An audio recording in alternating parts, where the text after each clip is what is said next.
sales using MailChimp webinar this afternoon. I'd like you to introduce you all to Eddie Webb from InSync, who will be taking a lead on today's webinar.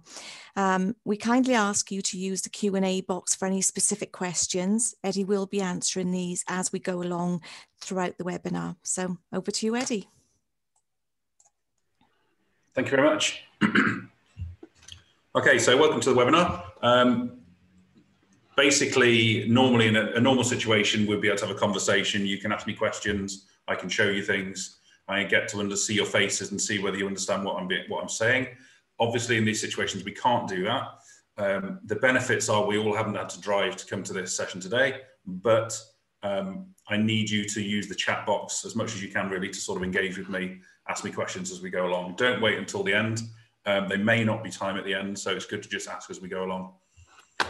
A little bit about ourselves. I know a few people who are on this session already, but we've been going for nearly 16 years now.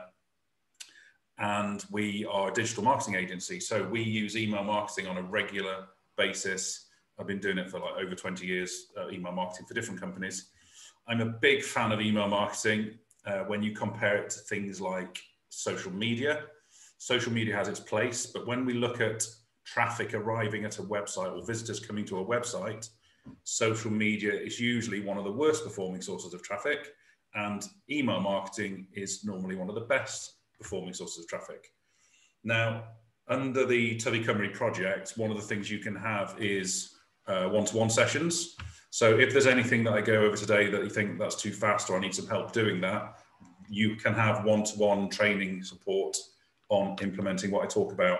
I helped somebody on MailChimp back in October who emailed me at the beginning of December and said that their sales were quadruple what they would normally be for November, and they attributed that to the email marketing. And that was not me doing it, that's me sitting down working with them, designing templates, sorting out the email marketing. So there is a lot of support there, and not just with that, also with other aspects of digital marketing, Google Analytics, search engine, or whatever. So if you want to book one of those afterwards, you just need to get in touch with Tubby Cymru and they'll sort out an appointment. What I'm going to cover today in this sort of relatively brief session until about 3 o'clock is a bit on the legal stuff, the legal side of things, privacy and legal considerations, how you might go about building the email list using MailChimp. So I'm going to actually go onto MailChimp and give you a bit of a tour. I'm well aware that one or two of you may have used it already, but hopefully there will be bits you will get out of it. And then as we go through, in a couple of slides at the end, I'll just give you a little bit of information on how to potentially improve your email marketing as we go. But remember, just ask questions as you go along. So I've got somebody here. I use MailChimp to send out, that's Justine, people who've signed up on my website. What do I need to do regarding data and GDPR? I'll answer that straight away because I have got a slide on it, but I'll just go over it quicker later on. As long as people, with GDPR, as long as people have signed up and given consent, then you can email them. As long as you've got some kind of record on how you got that consent, even if it's just a form that's been filled in or an email form that's been filled in, or even a phone call and you've written down that it was a phone call, how you got consent, then you're fine. But the key bit, as you'll find when I go into it also, is that you can also email your customers, even if you didn't necessarily get that explicit consent. There's a way you can do that. So just, I'll go into that in more detail, but that's my sort of opening statement on that, really. So the legal stuff, first of all. Verbal consent is fine, Liz, but you might need to. You should really have a way of recording how that consent was given. So just in case, and I'll be honest with you, since GDPR came out 2 years ago, and I've got a lot of clients who are doing email marketing, I have not had this situation arise once with any of them about somebody saying, how did you get my consent? If you want to be squeaky clean with GDPR and with MailChimp, you could have a separate tag that when you put people on there that you got over the phone, or it's a verbal consent, then you just have a little tag to say that you got it verbally or by the phone. People can unsubscribe at the end of the day. It is a legitimate way of getting consent is to swap business cards. That is consent. If somebody gives you their business card, that's consent. So it's not as strict as you may think. The basic rules are you have to state why you're collecting the information and what you're going to do with it. Get permission to contact them in the future. The simplest way to get around things is to have a good privacy policy on your website, which explains what you do with the data, that you don't sell it on to anyone else, that you don't store sensitive information and use it for marketing purposes and for your own records. You've got to comply with GDPR, coming on to that. Give people the ability to unsubscribe. That is it isn't actually under GDPR, but that is under a different act. You have to allow people to unsubscribe from the data, from their list. You may have to, hopefully everyone can see my screen. I'm just checking because sometimes people can't.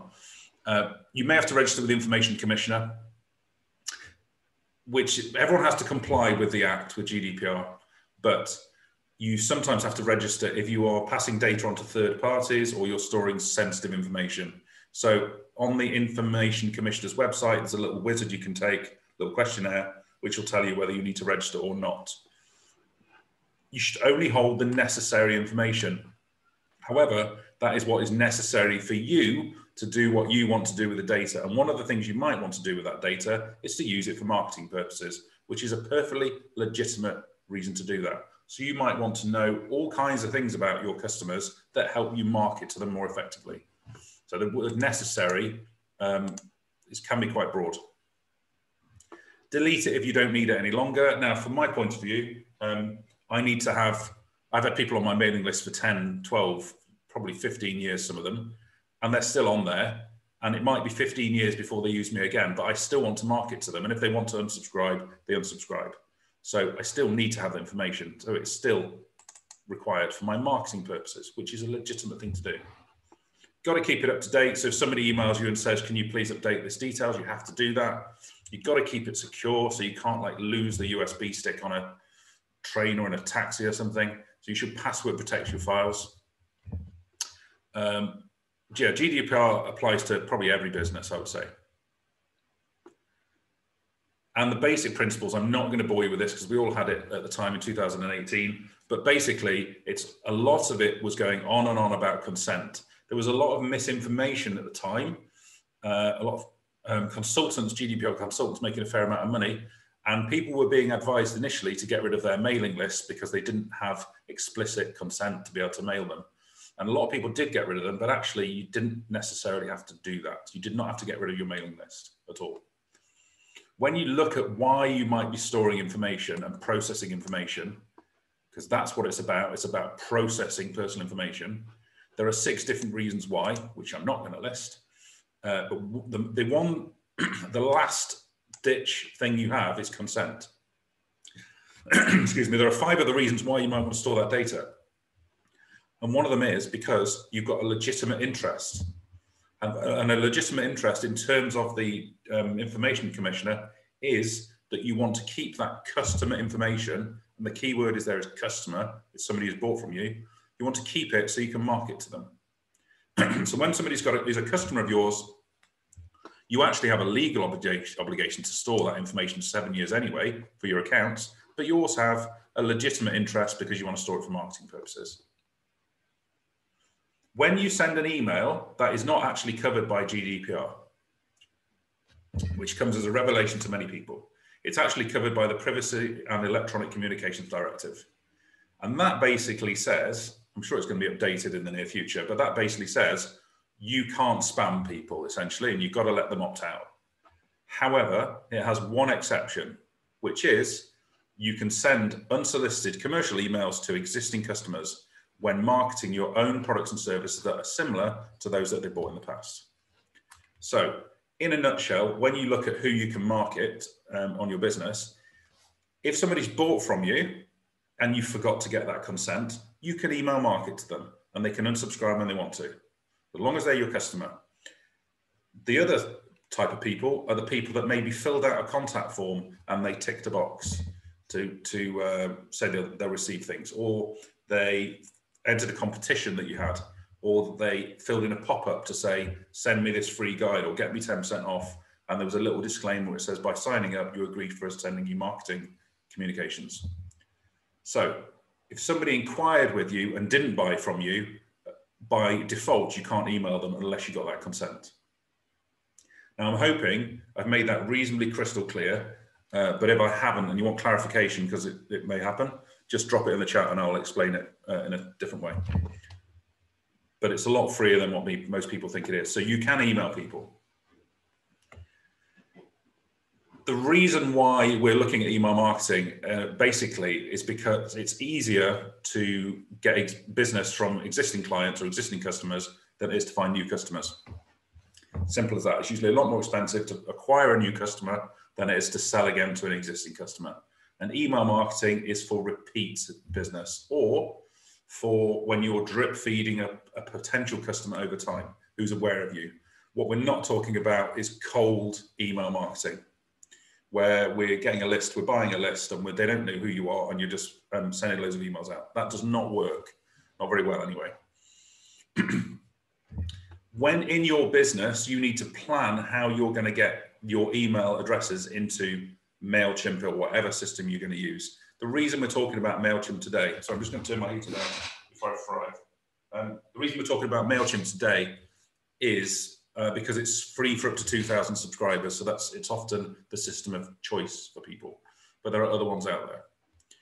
But you need to decide how you're going to get them on there. So for example, they might ring up on the phone, you might get emails from people, you might get contact form inquiries, you might have orders placed with you, you might you take them at an event, so it's competition. So you need to have a plan of how you're going to build your email list. You might have a simple spreadsheet on your computer that whenever an inquiry comes in, or whenever you get that verbal consent, or that you start adding email addresses in there. And then before you do your email, you import them into MailChimp.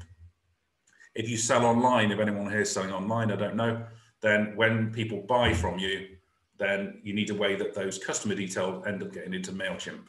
And there's many ways that things can link together, but often you need to just make sure you're planning and it happens, that they go across to, and you are actually emailing them. So create that system, look at your data flow, and make sure you capture them all. Very often when people go to a company, they don't buy straight away. It's often a long, they need to come to the company many, many times before they actually buy from you. And it's the emails that keep working that customer. So capturing that email address is really valuable. How are you going to build your list? Subscription to a newsletter is the obvious one, but don't have things like, well, you can have things like this. I think it's on this one. Ethical Wares, have a look. It won't work now, but if I go to the bottom of here, they will have a sign up to our newsletter. Now this is a pop-up. I think that's come up a little bit too soon, but this here, nobody really signs up to these. A few people, but not many. You need to have something that gives people an incentive, like save 10%. If I just go to another one, Agritel. So with this one, let me accept the cookies. With this one here, a pop-up will not come up on here yet because that would annoy me. So everyone hates pop-ups. However, when I go to leave this website, in other words, I'm looking at this thinking, oh, it hasn't got what I want. I'm going to go back to Google and look at something else. When my mouse gets towards the top of the screen, as you'll see there, when it leaves, that's when a pop-up comes up and says, why are you leaving? Do you want 10% off your first order? Sign up, and then you'll get that voucher. Pop-ups done in that way work really, really well if they're done on exit intent. MailChimp can do those pop-ups as well. So they're free to do. There's other places as well, but pop-ups work really well, but you need to have that incentive. I'm not going to be doing a direct comparison, Callum, although I will say to you with Sendinblue, it's often better if you're sending sporadic emails. Sendinblue, I think, is a reasonable platform. I've got it listed, I think, somewhere. But in terms of the two, between MailChimp and Sendinblue, I think Sendinblue has a different pricing structure. So you can have more contacts on Sendinblue, and you generally pay for how many you send, whereas MailChimp charges you based on the number of people that are on your list, even if you only email them a few times a year. So when people are only doing it occasionally, like 3 or 4 emails a year, Sendinblue might be better. Although initially MailChimp's free. In terms of your next question, which was you're really careful with your email content because some still end up in people's spam. Might that get worse if I use MailChimp? There's always a risk that any email is going to go to spam. in MailChimp, there's an area where you can verify your domain, which will make it more likely that they arrive. But whatever email marketing system you use, they may go into spam. And it can be the words you use in there. So if your subject has free discount offer in it, then potentially it might get blocked. You're always going to get some spam issues. To be honest with you, you just have to do what you can. And there are online places where you can send an email. If you just search online for spam email checker, you can email them and they'll give you a report back on whether there's any major issues that would flag it for spam. So hopefully, cool, Callum, that answers your question, good. So how are you going to build a list, get special offers, entry to a competition, without going into too much detail? And remember, everything I talk about here can be supported on one-to-one training. We'll often do what we call lead ads. So on Facebook, you can have a lead advert. So instead of doing just a boosted post or this sort of thing, you give away some information or a voucher or a recipe booklet or a planting guide or whatever it is. And when people click that advert, it's already pre-populates with their email address and their name that they use on Facebook. And it's very easy for them to enter. So often our social media activities, our competitions on social media are all about getting email subscribers. You might have a booking form, an order form, or a buying form when people buy things, your contact form. You just need this different ways to do it. But whatever you do, don't buy a list. Now, there may be, I'm going to show you Excel. You've probably all got different experience of Excel, but I'm just going to show you this very quickly because there are reasons why you may wish to store your data elsewhere before it goes onto MailChimp. And one of the main reasons for that is if you're ever thinking that you're going to be segmenting your customers and your emails in any way. And what I mean by that, you might have your type of customer. So the top row of my Excel document here is the row headings, if you like, or the field headings. And I'm going to say that they're a business or a consumer, whatever. So in other words, they're the end user or I'm selling to a business. Or business or home, let's do that. Depends what you sell. You might be wholesale, retail, whatever. And I'm just to give me some data in here, I'm just going to copy these down like this. So as you're going through, I'm putting the age of the customer or the date of birth, the date of the last order, all this information. If you do this in Excel, it means that when you can do some filters to import them into MailChimp into different groups. So you can treat them differently, send them different emails.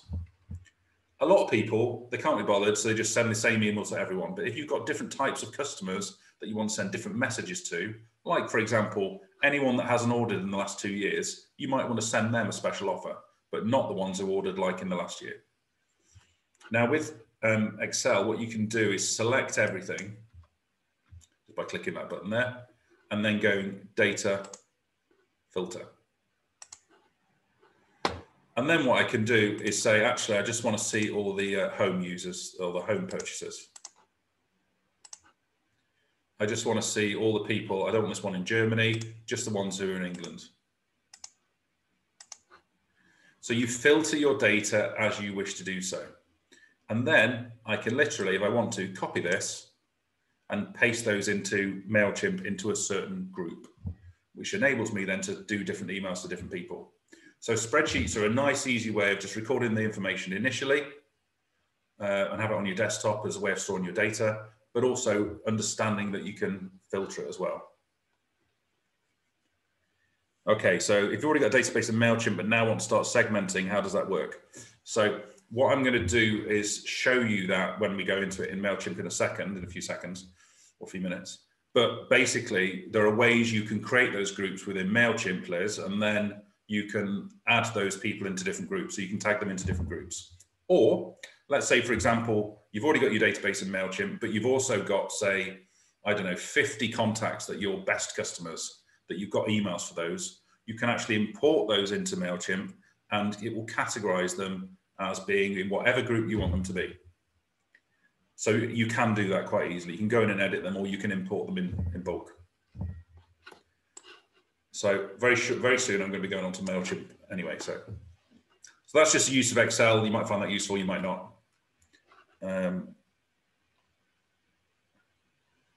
Is it advisable to keep MailChimp contacts in Excel anyway in case of issues continuously? Yes, I would agree with you. I would make sure I've got a backup. You can export from MailChimp anyway. You'll tend to find that people will sign up online and end up going into MailChimp and you haven't got them on your computer. Normally, if ever you change, you'll be able to export before you move anywhere anyway. But it's a good idea to do an occasional export from MailChimp. It ends up being the most complete place where you've got your data, to be honest. Good, Liz, glad it's useful. So why are we doing email marketing? It's one of the most important online marketing tools for SMEs. As I said, everyone just goes and does loads of social media, but actually email is neglected. I think it's because you don't get that instant feedback of everyone liking your photo you've done of your flowers or whatever it is. It takes a bit more effort, but it is really effective at bringing business in. If you think, why am I looking to my right all the time? My chats and everything on the right-hand side, so I'm just looking for motion on the right-hand side. So never email anyone who doesn't want it. Every time you send an email, you'll get unsubscribes. Simple as that, every time. But then your list becomes more and more refined. The more you email and the more people unsubscribe, you end up with people who actually want to hear from you and they become your good customers. So don't worry about unsubscribes. But just because somebody signed up with you in a Christmas competition doesn't mean they want weekly updates about things that are happening in the area or what you've been doing. It needs to be sensitive to your customers. I've got some people who email 3-4 times a year and some people who email twice a week, but it depends on the product that you're selling or the service that you're selling and how often people want that product or service. What you shouldn't do is use email merge. So there is a way that you can do email merging on Microsoft Word, where you create an email, you actually write it in Word, and then you merge it with an Excel spreadsheet, and it will send out individual emails, which used to be really handy until spam filters, which is something that was concerning Callum earlier, will actually pick up a note that it's spam because it's got certain code within the email. You shouldn't use the BCC or the CC field, the carbon copy or the blind carbon copy. If you use the carbon copy, the CC field, and you put everyone's emails in there, you're breaching data protection. I've just seen a question, Mary, I'll come to you in a second. If you use the BCC field, then you basically, people won't see those email addresses, but the email software will recognize it more likely as spam. So with MailChimp or Constant Contact or Sendinblue or Campaign Monitor, that will send out individual emails to those people.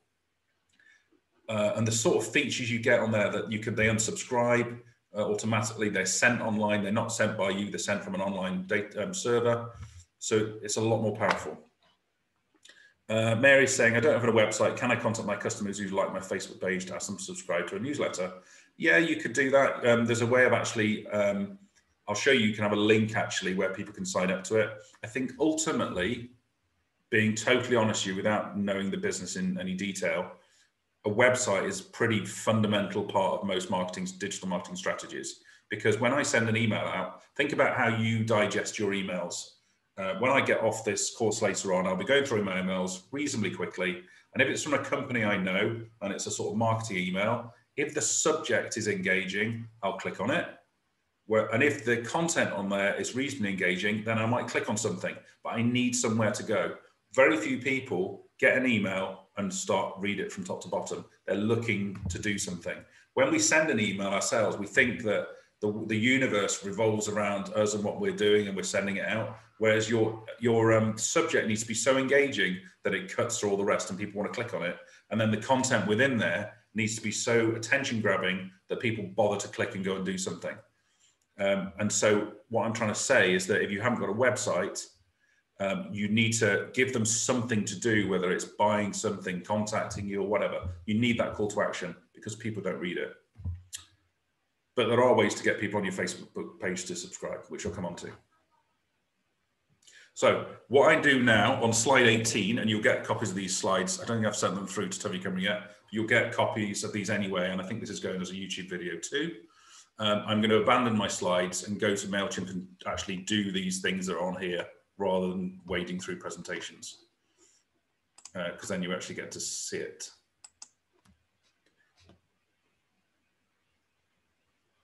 This is actually a tourism business. Deliberately, it's not a grower, because that would be, they probably wouldn't be very happy, because you might be in competition with any of you people. So basically, I'm going to show you a little bit around here, bits you might, if you use it already, you might not look at. They've just rechanged it a couple of months ago, really. The design account used to be at the top here, but now it's at the bottom left, which is in a really weird location. But I'm going to click on that and go to account and just show you a couple of things within here. So within here, the main thing to look at is integrations. Integrations, and the one you should definitely do out of any of these is Google. This will link with your Google Analytics. Google Analytics is free. So when you do get a website, or if you've got a website, you make sure you've got Google Analytics put on there, because it's that will tell you where your orders are coming from, where your visitors are coming from, where your inquiries are coming from. And this will make sure that when you send an email from MailChimp, that it shows up in Google Analytics as an email, as email traffic, so you know whether it's working or not. Because it's not about how many people open it, it's not about how many people click on it, it's about the impact of the email on your business that you should be measuring. Facebook, specifically for Mary on this one as well, you can do this with Facebook, you can link it with Facebook. I'm not going to do this at this time because this is a client's account, but this will enable you to, when you send an email, it'll post that email on Facebook. It'll enable you to put a little sign up form within Facebook as one of the little tabs, one of the little links. So people can actually sign up from your Facebook page. It's less important, but it's work. You might want to do it. Twitter, similar sort of thing, that it'll tweet it once you've done the email. And then if you do sell online, depending on what you use, the main common ones will be WooCommerce, probably Shopify, that you can link MailChimp with those platforms, which generally then means that data will go between the two. So that is in integrations. If I go back to here, unfortunately I have to do this now, it's crazy navigation, but there we go. That's integrations. Here you've got extras and API keys. Now, most of you may never even need to do this, but I'm going to tell you where it is, because you may come across this. As the internet becomes more joined up and everything links to another, and you start having a website which says, I can link to your MailChimp if you want me to.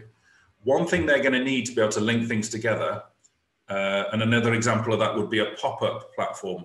There's a pop-up system called OptiMonk, for example, or Opt-in Monster. And they will all say, if we get somebody subscribing, we need permission to be able to put that person's email address into MailChimp. And to do that, they need a key. And a key is just literally letters and numbers. It's called an API key. So it sounds technical, but as long as, hopefully somewhere this will sit in your mind, that if something somewhere says, can you get a MailChimp API key, you'll be able to search for it, but hopefully this will come back, and it's in the presentations. You just go in, go to extras and say, create a key. And it will give you some letters and numbers, which you give to that other piece of software. So I'm just showing you that it's there. If that's over your head, don't panic. You can totally ignore it now. There's other things in this as well, like this probably refers to Callum as much as anything. There's a thing there about domains, which will enable you to add your domain and verify it, and it'll help you improve deliverability, is the phrase they use.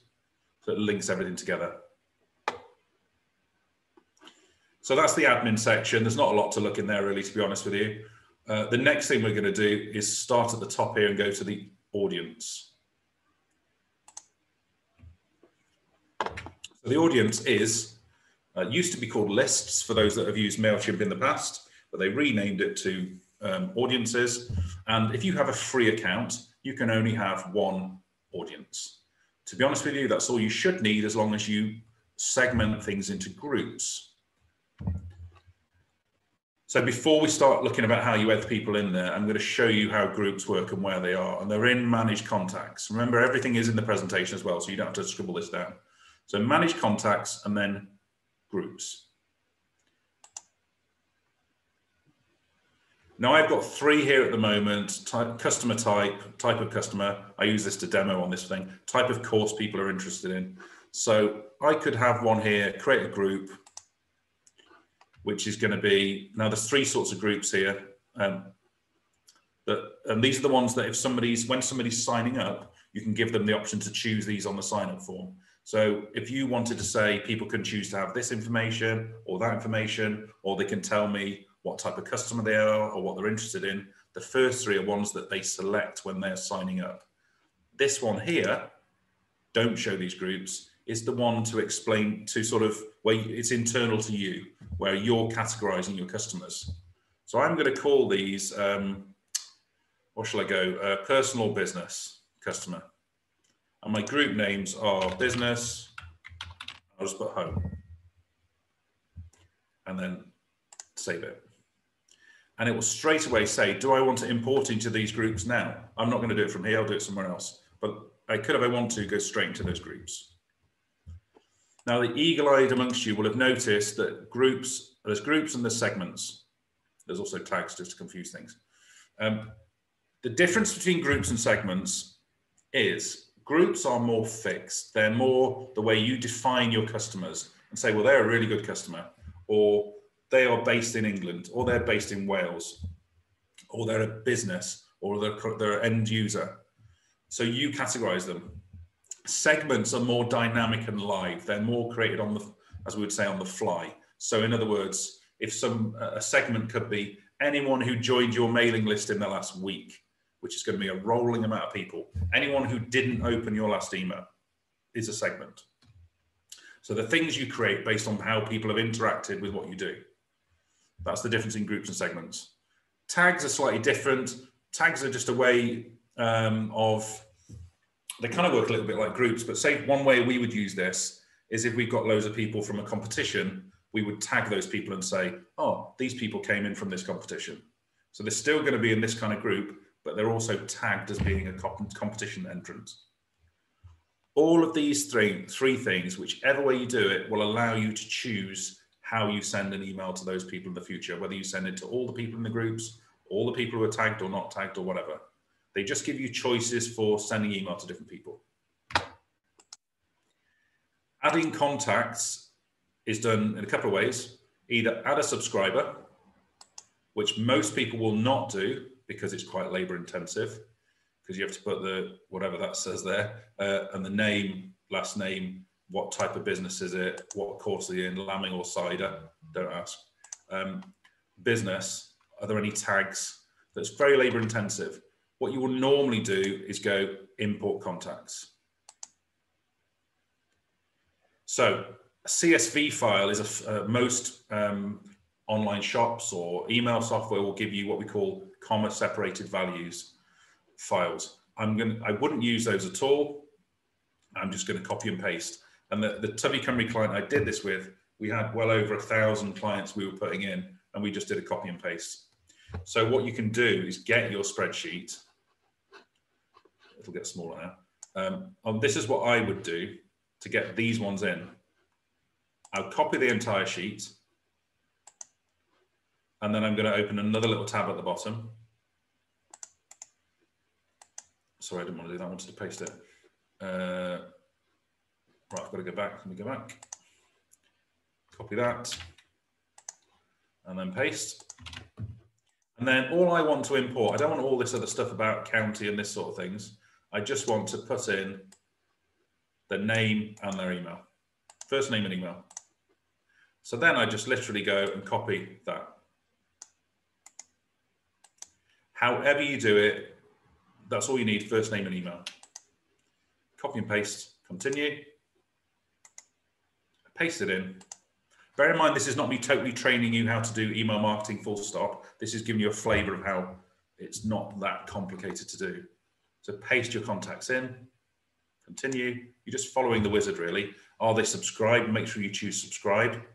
Do I want to put them in a certain group? Well, I'm going to say, yes, these are in my business group. If they're already on there, it'll update them. Maybe there's just an email address at the moment, and this will add a first name in as well. If I want to, I can tag it. I don't have to. I am going to tag this. I've got one here, I think already, competition entries. But you can tag it however you want. Tags and groups are very similar. continue. And then it tries to match the content you've got. I think that's supposed to be email. I think I somehow have renamed it somewhere by messing around.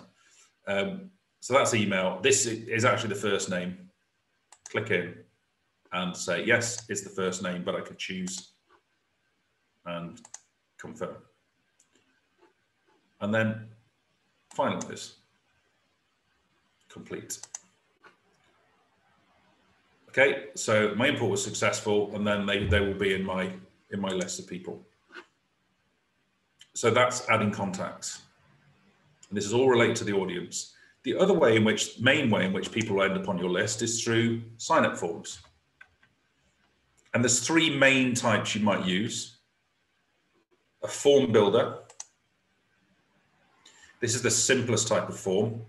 And potentially, Mary, this would be the useful thing for you, is that you can have a form which you design however you want it to look. You change the color to look something. Obviously, I've messed around with this too much on different courses. So you have this form, you change whatever text is on there, you change the wording. Like, that's where I ruined this before. Email. Save the field. Now that makes sense. Design it, change the layout, all this sort of thing. But this will then give you a unique web address for that form, which is this one here. And you can use that on social media. You could message it to people. You could put it in your email signature to say to people, click here to sign up to my newsletter. You could put it on your website and just set with a little button which says sign up to my newsletter, because when anyone goes there, they will end up on that form. So when anyone puts that in or clicks the link, they will end up here and they can sign up.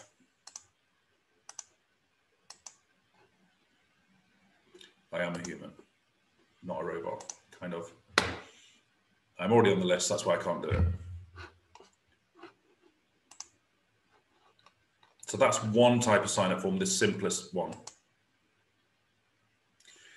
The next one is an embedded form. So this is a form that would appear within your website. So they don't have to click and go elsewhere. So this is what the form looks like at the moment. But you can, if you want to, change the words. Like, for example, it says subscribe. I would change this to say something like join thousands of subscribers. Which they might not put it there, but it'll put it at the top. Which will mean it's slightly more enticing to people, or it could be sign up to get 10% off, or sign up to get this booklet. That's the biggest format. And what you would do is get yourself or your web developer to copy this code and put it on your website. There's simpler versions of it like that, which is just simple email address, subscribe. And then when anyone clicks on it and they sign up, it goes straight into MailChimp. The other type of form that I'm going to show you is subscriber pop-up. So this is literally a bit like the pop-ups I showed you earlier. They're not as pretty, but they do work in the same way, where you define your pop-up, like in here, you put in your email, and then you define what the success is. So in other words, when they've signed up, what code do they get? You connect your website to it, and then just, I'm not going to do it in detail, but you just put your web address in. And then you decide how this is going to appear on your website. So when is that pop-up going to come up? Not immediately, because that irritates everyone. When somebody scrolled, or well, my favorite one, as I've said to you, is on exit. So this is free, adding a pop-up. It will give you a bit of code, which you just put on your website. And then from that moment forwards, even when you're asleep, your pop-up will be coming up and building your email list for you. I can't recommend pop-ups enough if they're done properly.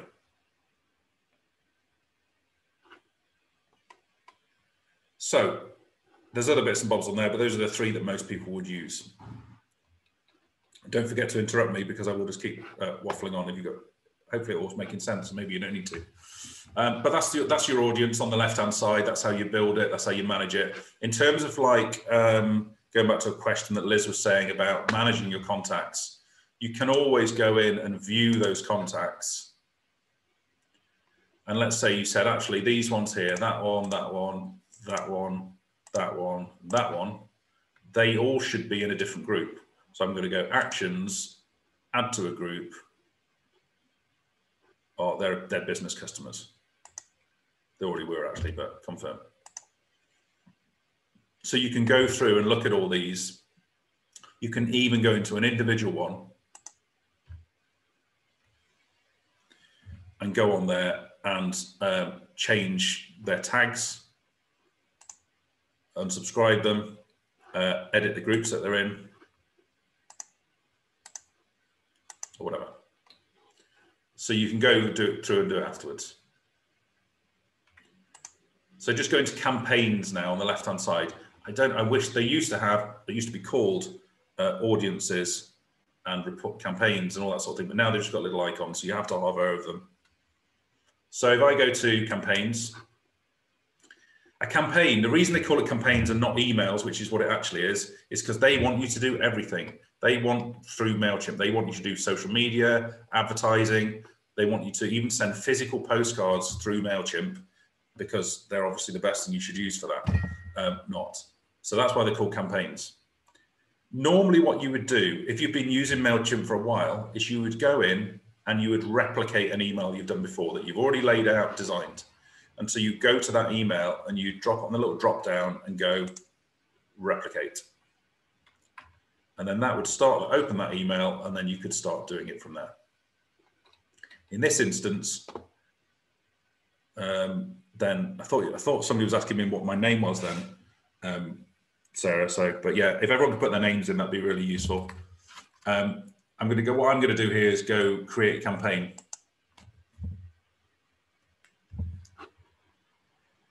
So here, as I said, we're not going to do a postcard that we send in the post, wherever it is, postcard, image, whatever. We're going to do a simple email. Now, within here, you can just go on and put a normal email, which is what we're going to do. But I want to draw your attention to the automated side of things. You have to do a paid version of MailChimp to do much of the automation, but you can do a welcome new subscribers. So when you welcome new subscribers, that means that when somebody signs up, they get a welcome email with some basic information in there. So it's worth doing, but I'm not going to do that today. We're just going to do a simple straight email. And this is going to be January. It's called Janu because I pressed enter by mistake. But it's called Janu now, Januar. Nice and short. Now, the good thing is nobody's going to see that as an internal name for me. And there's 4 things we have to do before the email can go. The 4th one is the longest because that's when we actually have to write the email. But the first bit is choosing who it's going to go to. And by default, it will go to everyone in the audience. However, if I want to send it to a group of people instead, then I go and choose this here and say, I'm going to choose who it's going to go to. So audience is my Snuggers. It's called Snowdonia Snug. That's why it's called Snuggers. And here, I'm going to choose who it's going to go to. So instead of it go to everyone, I'm going to choose either a tag. So if it's been tagged before, I can just do that, or a group or new segment. And it looks confusing, but there's only really a couple of bits you do this for, really, mainly. And one of them is to say if they're in a group. So I go, if the group was personal business customer is business. And then it would only send to those people. And you can do that for any of your groups. It's also got tags in there still as well. But the other thing you might do, and you should really do, is to look at campaign activity. So instead of how I'm going to filter it, I've gone campaign activity. And I'm going to say if they did not open the last campaign, whichever that was. A good strategy, and it's on a slide later, is that you should resend an email 24 hours later to anyone who didn't open it. There is an app for MailChimp, which makes it easy to do that within a couple of clicks. You will sometimes double the amount of business you get by doing that. Really worth doing it. So who's it going to? Who's it coming from? What's the subject line? Do you know someone who deserves some flowers? don't know what you all do by your names, obviously, so I'm going for flowers. So, and I've put a question in, and I've not been very creative because I haven't got very long to be creative. But obviously, there's loads of advice online about making good, engaging subject lines. It is important. Whatever you do, don't just put January news. So I've put a question mark in there to help people pose that question to themselves. Preview text is just some information that will be underneath the subject line. I'm going to leave that blank for now. And then I get to design my email.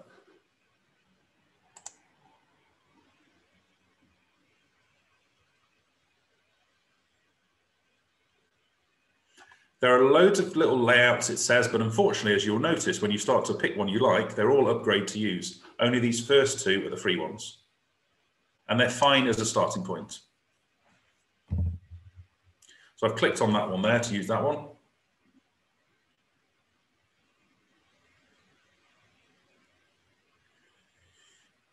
And then you literally go about building your email. Now, there's basic bits you can do in terms of the style here, where you change the body color.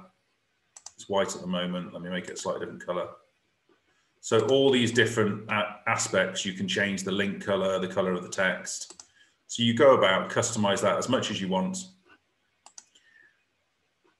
And then you start editing the actual content. Now, MailChimp is actually undergoing a change towards a different way of editing, which is better. But at the moment, you might end up using this current system. And the difficulty, not the difficulty, the confusing bit to some people is that in order to edit this, I can't just click in and edit it. I have to click in on the left and then go and edit it on the right. So I can put whatever I want in there to edit that text. And you edit it like a word processor. You bold it, you italic it. Don't underline it unless you're linking to somewhere, because it just confuses people. If you do want to link to somewhere, then you literally select what you want to link. And as with all sort of web design software, all email platforms, you've got a little chain link there, which you press on and you put the web address in, which I'm going to copy. And my golden rule with putting websites in is to always copy and paste. I've just seen some questions here. So you've got 400 contacts, really hard to go back and group and tag like that. It depends, 400 isn't too bad. If you export them to Excel and do it within there and then import them into a group, it will automatically put them in those groups. I would do that. I thought that's exactly what you've just said. So sorry, Liz, I didn't see this, I didn't scroll down, but that's what I would do. When you've got a web address, note the little pop-up there, because I was going to leave. Always copy and paste your web address. Never type it in. The time when you type it in because you think it's fine will be the time that you put a typo in and you put a comma instead of a full stop or something, or not enough full stops.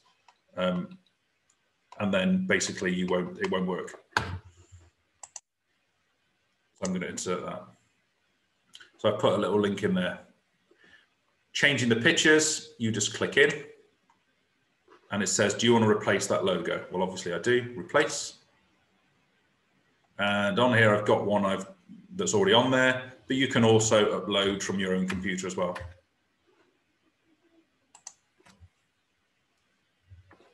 And insert. Every picture needs to be linked. When people are navigating on an email, they're usually clicking on pictures. So every picture will have a link. When I see email marketing not working, that's usually because there's nothing for them to do or nowhere for them to go.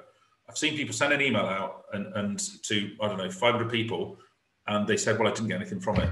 And there was not a single link to go to their website on there. So how are people supposed to like just imagine it and go and like type it in somewhere? They won't do it. They need somewhere to go. So I'm putting that link in there. That logo will link to it. And then it's a case of dragging in and changing whatever content you want in there. So I'm going to say I want a group of images in there. Which images shall I use? I'll use that one. And I'll also use that one. I could change this. I could change the sizes of these. It offers me the option here to fix it and like edit them. I'm going to leave it for now. And again, with each of these, I could link through. I didn't want to do that. I could link through to a specific page. So here I've got link. I'm not going to link to the home page. I'm going to go to a specific page.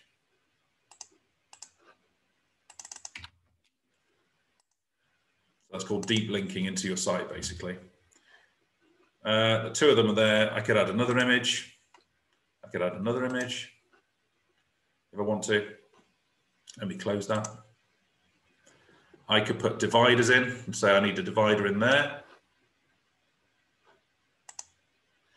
I could even put a button in. And that button says buy now, or I could say find out more, whatever. And where's it going to go? It's going to go to a web address that I've copied already. So you build this content, drag text in wherever you want. That'll do there. Move things around. You can even put links to YouTube videos. So if I drag this one in,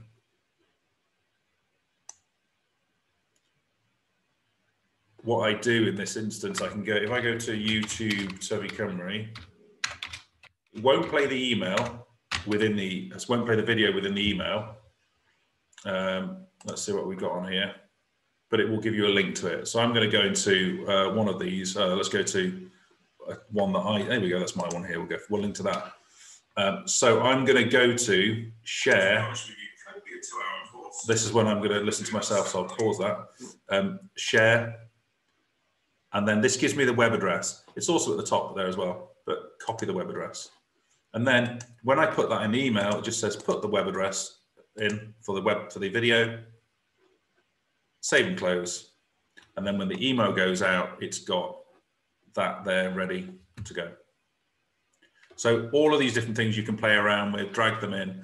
You can delete them. So I might say, actually, no, I don't want this one anymore. I can move it around. So I might say, actually, no, I want this moving up, until you're happy with it. When you're happy with it and you've played around with it, you've got the content right in there, then you should preview it by sending a test email to yourself. Send it to somebody else if you can as well. Click all the links on there. Make sure that none of them go to a dead page. The other thing you should do as well, probably before you send it to yourself, is preview it. So look at it online, make sure it looks fine on a desktop, see what it looks like on a mobile. Inbox you have to pay for, and to be honest, you don't really need it. It just simulates what it would look like if you saw it on an inbox on a different device. So do that testing, see what it's going to look like. There's only one other thing I wanted to show you within here because it is in the presentation as well. You know, when people send an email and it goes to like Dear Fred or Dear Jane or whatever, obviously you have to have that data in there already. You have to have that first name in there, but you can go in here and say Dear. And then there's this little thing called merge tags. And again, you can refer back to this when you get the presentation, but I can go into here and say, I want to put the first name in there. And you can put that wherever you want it within here. Whatever data you've got in there, you can merge it in. But then when I do the preview, just to look at it, enter the preview mode, I get an option here to preview what it would look like. So you can say the first one didn't obviously have that in. Let me try another one. Let me go to desktop, maybe that will show it. So clearly the ones that I've got on there at the moment, there we go, that's one that's got the first name in. See, if you haven't got the first name in, it looks a bit odd. There are ways you can do it to say if it doesn't have the first name, don't put the word Dear in there. But that's probably beyond the scope of this course. So the point is, you create your email, you preview it, and then you go continue.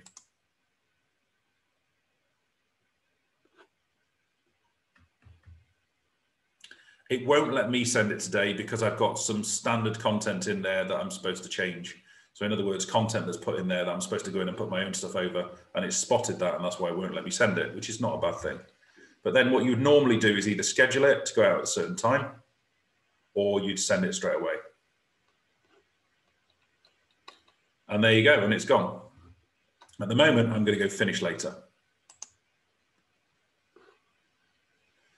How do you attach the file? A newsletter, for example. So basically, you cannot do an attachment with email marketing. You can do that if you do it through sending an email normally, but you can't do that. What you should do is upload that newsletter to your website as a file and then link to that file. So if you're going to do something where you've got a document, this is the question Dawn's asking, by the way. I don't think everyone can see that one. If you want to link to a document or a newsletter that's on for people to download, you have to put it on your website or put it somewhere and then do a link to that page in the same way that I did that find out more and I linked to a web address. So you link to that document or file on your website. When you've done your email and you sent it, do go back in. I've played around with this too much, really, this person's account. Do go back into it and have a look at what happened. View the report. So look at this and say, right, what happened? How many people unsubscribed? Who clicked? So 23 people clicked. And I'm not going to go any further than this because I just realized this is recorded and probably going to be on YouTube. And I don't want to reveal who the 28 people are who clicked on that particular link. But you can find right down to the email address who clicked. So the reporting side of it is very powerful, but also look at what happened on your Google Analytics as well.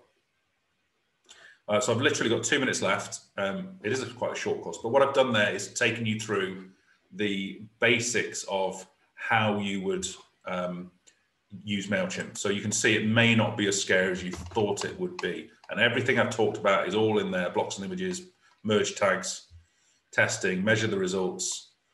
And this is what I've kind of already said to you, to be honest, already, is that you should make sure you've got a call to action, get that message across really quickly. You've got seconds. Drive people to your website to take that action, that you've got very little time to grab their attention. And the resending to either people who didn't open it or people who have clicked. If anyone's clicked, they can tolerate a separate email. You could even look at the list of people who clicked and target them directly with a personal email. Really can be quite powerful. Using a question mark in the subject line. These are all the things I've covered.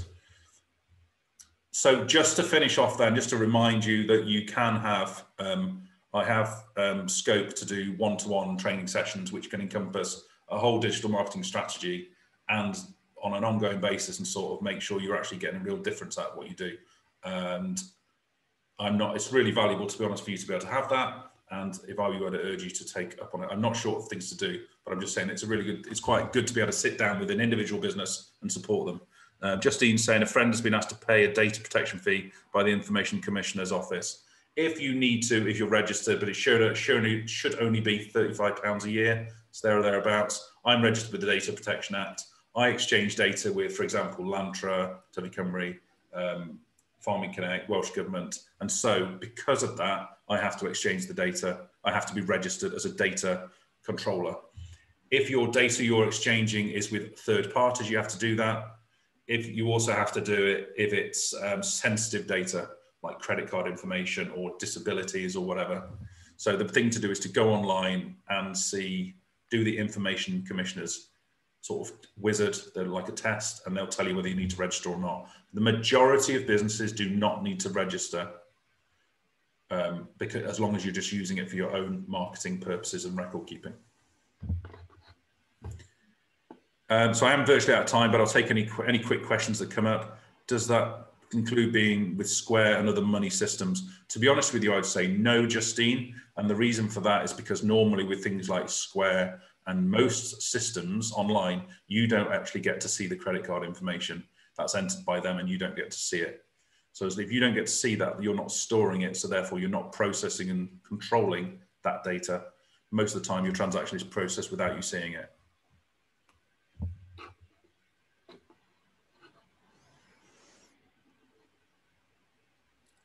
Well, thanks, Eddie. Great, another very informative webinar today. And thanks everybody for your questions They've been great. As Eddie said, if anyone would like specific one-to-one training, please don't hesitate to get in touch with us. We do offer 100% funded training and development for horticulture businesses in Wales. So please contact us via our website, email address, or give us a call. This webinar will be posted on the Tyfu Cymru Knowledge Hub in the next few days. In the chat box, I have put a link to a short evaluation. We'd be very grateful if you could complete this.